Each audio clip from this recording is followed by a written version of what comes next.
What is up, everybody? It is Warpath 2 or Adam, and welcome to What Up Wednesday. I'm not going to do any crazy words today because I'm fucking worn out. I've had a headache all goddamn day. I'm not happy about it, but yeah, we're going to record anyways. So, yeah, David, what the shit is up?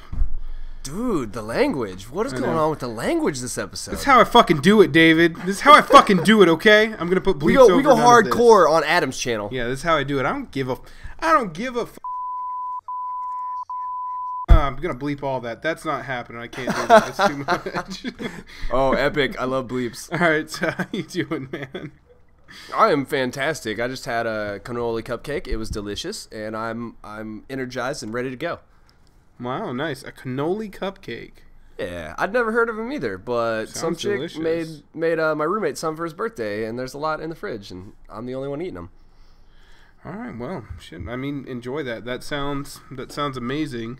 So yeah, today I thought we would take a topic from my idea book that I finally found that my buddy Mecope HQ gave us, and that is your scariest moment in life. Ooh, I like it. I like it.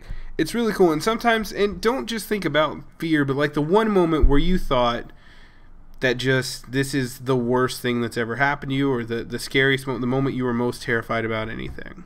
Oh no, I got mine on lock. You got yours ready? Go ahead, man. Go ahead.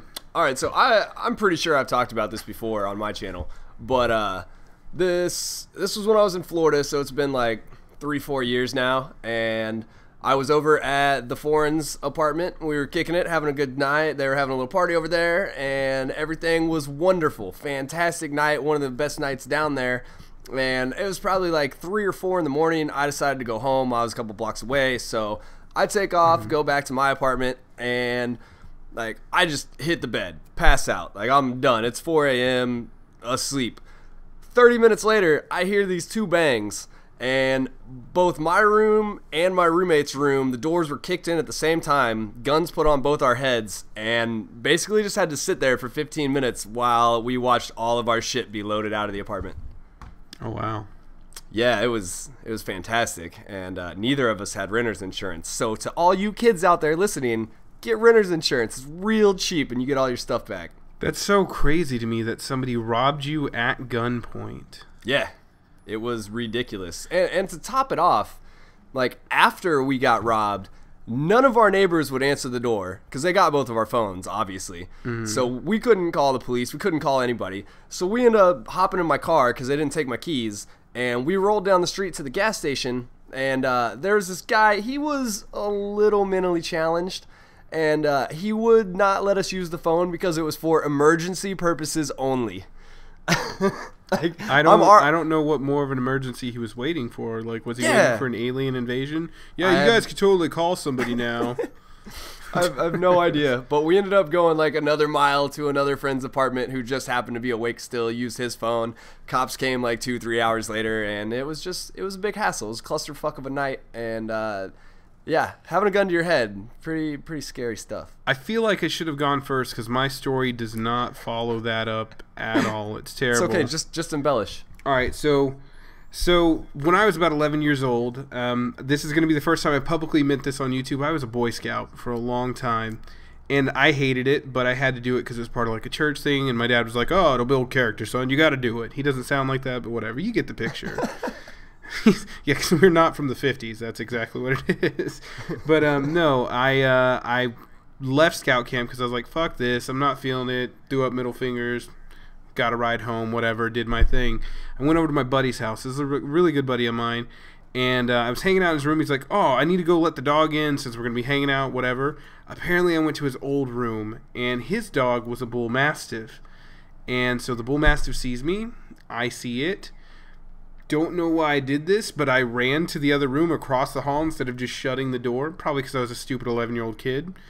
And yeah, the dog pins me in a corner, starts like trying to get at my face. Luckily, I put my arm up in front of my face, so I have like a big scar on my tricep on my right arm.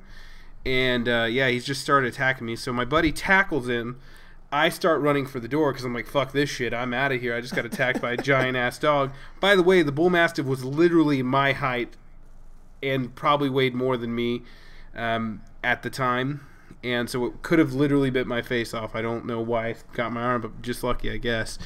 So I'm running out the door. Dog gets away, tackles me, is like scratching my back and almost bites my neck. My buddy sticks his hand in the dog's mouth, so the dog can't bite me. Gives me enough time to leave. I literally, swear to God, thought I was gonna die. I asked my mom if I was gonna die. I said, "Am I gonna die?" And she goes, "No, you'll be fine." And then when the ambulance came, I said, "Am I gonna die?" I didn't trust my mom. I'm like 11 at the time. Like, who trusts their mom with that kind of information? Yeah, you definitely want to ask a doctor. Yeah, exactly. This guy's a medical professional. This guy knows what's up. So yeah, dude, I literally thought I was gonna die. I didn't. Obviously, I got stitches. I still have a bunch of scars on my arm. And yeah, it was weird. I could not feel my arm in that area. Like, they said there was no nerve damage. Yeah. But I promise you, I could not feel my arm in that area for years. Not until I was at least 17 or 18, after some of the nerves regrew. Damn. Yeah, it was crazy. Literally that night after the hospital, because I always sleep with my arm under my pillow, I was laying on that arm. I couldn't feel it.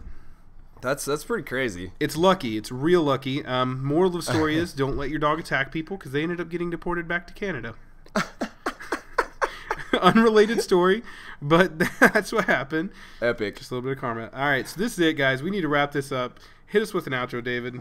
What up, Wednesday? We are awesome. Leave us a comment telling us what to talk about next week, because I don't want to come up with an idea. That's all I got. That is all I got. That's pretty short, sweet, to the point. That's it, guys. Like David said, leave us a comment. We're going to wrap it up here. As always, thanks again for tuning in. I'm Warpath 2 Adam. Dick Take 6. Take it easy, people. Later.